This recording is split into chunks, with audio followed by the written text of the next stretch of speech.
Ассалаумағалейкум барлықтарыңызға. Күнделікті күнара айтып жүрген Мұхтар Мағауин атамыздың Көк мұнар романын оқып бітірдім. Роман 1971 жылы 5 мамыр күні басталып, сол жылдың күзі 25 қыркүйекте тәмам болған екен жазылып, яғни Мұхтар атамыз 100 күнде жазып шыққан классикалық туынды. Жалпы менің бір көкем бар, профессор көкем. Сол кісімен бір жолыққан кезімде маған айтты да, Мұхтар Мағауин әкеңді оқы деп. Сол сөз есімде сақталып қалды. Қазіргі уақытта Мұхтар атамыздың 26 томдығы шықты. Бәріңіз білесіздер, күллі шығармашылығын 26 томға жинақтап басып шығарды Қасым кітап дүкенінде. Сол кітапты алғаш көрген кезімде мен 26 томдығын, мына кітаптардың барлығын кім алады, кім оқиды деп ойлаған едім. Сөйтсем қателескен екем.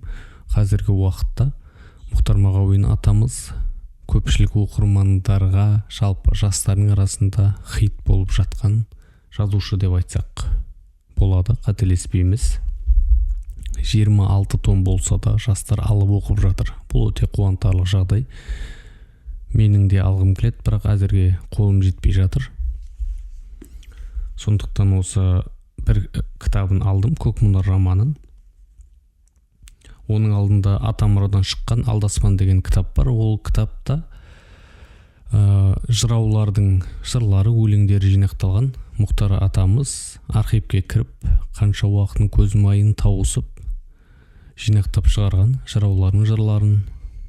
Ол Мұхтар атамыздың әдебиетке қосқан үлкен үлестерінің бірі болып табылады. Көк мұнар романы жалпы не туралы? Роман басты кейіпкер Едіге деген жігіттің ауылдан Алматыға білім ғылым іздеп келуі, білім жолындағы қиыншылықтар, ғылыми еңбегінің ұрлануы және махаббаттағы сәтсіздіктер туралы. Білесіздер ме, осы студенттерге көбіне көп Әзілхан Нұршайықовтың Махаббат қызығы мол жылдар романын оқуға ұсынады. Ал мен студенттерге, ілім талап етушілерге, ілім, білім, ғалым жолында жүргендерге осы Көк мұнар романын оқуды ұсынар едім. Көп көмектеседі бұл сізге. Қажырлы, ерінбей еңбек етуге білім жолында көп жәрдемін етеді, және махаббат мәселесінде де егер түсініп оқи алсаңыз біршама көмегі тиеді деп ойлаймын. Едіге деген аспирантурада оқып жатқан жас жігіт, 23 жасар, өзінің білім алып жүрген ұстаздарынан да ой пайымы, білімі мықты десек болады. Ол кітапта айқын жазылады. Профессорының қателігін шығарады және оны бетіне айтады. Сол үшін жақпай қалады. Бұл кісіні Едіге негізі Мұхтар атамыздың өзі десек болады.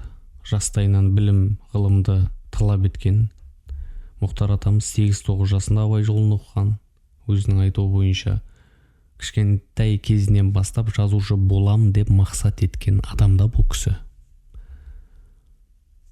Кітапта да айтады, өзін ерекше адаммын деп. Маған үлкен міндет жүктелген, және мынадай бір сөздер бар.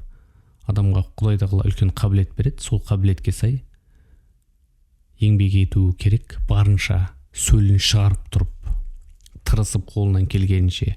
Ал егер қабілетке сай еңбек етпесе, қабілеттарының толық халқына, еліне жұмсамаса, ертең ол Құдай алдында сұралады дейді. Осы мағынаға сәйкес келетін сөздер бар.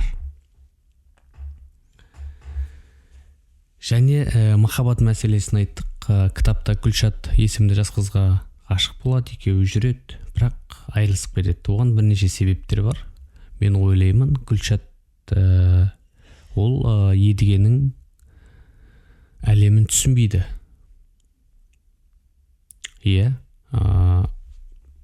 Жақында бір-екі видео түсірдім мен осы мәселелер туралы. Оларды көріп шықсаңыздар болады.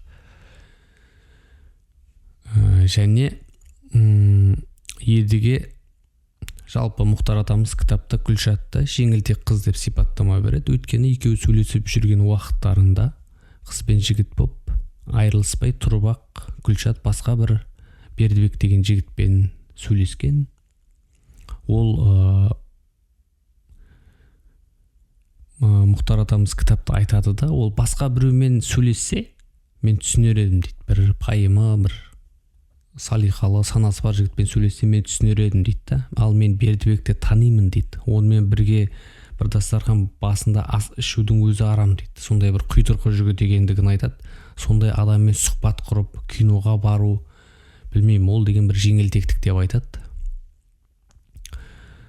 Расында да солай болып шығады.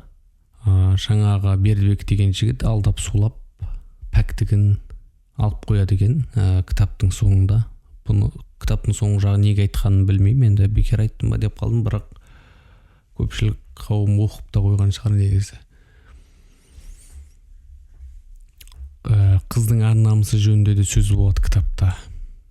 Қыз балалар, жас қыз балалар осылай пәктігінен айырылып қалады екен ғой негізі деп кітапта келтіреді да.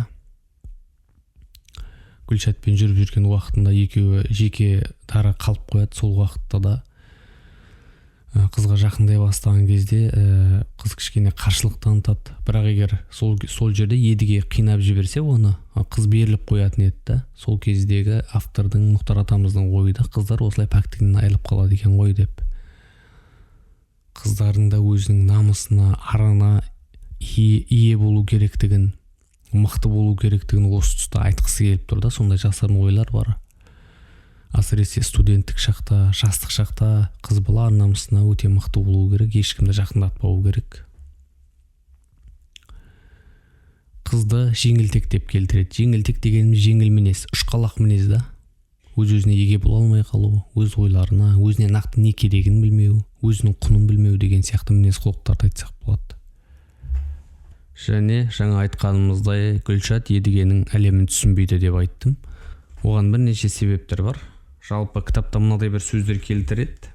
Екі ақылды бой таластырмай тұра алмайды. Неғұрлым ақылды болса, соғұрлым көбірек таласады. Неғұрлым көбірек таласса, соғұрлым бірінен бірі алшақтай түседі. Ақыры айырылысып тынады.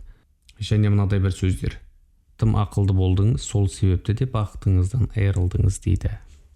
Гүлшат ханым едігенің табиғатын, болмысын түсінбегендіктен сөз таластырады деп айтсақ болады. Ол Гүлшат ханымның бір ақылдылығы дей алмаймын мен. Кітапта ақылды деген сияқты айтылады енді басында. Бірақ мен ол жас қызды мен ақылды дей алмаймын. Білімді шығар әрине. Білімді адам бөлек, ақылды адам бөлек.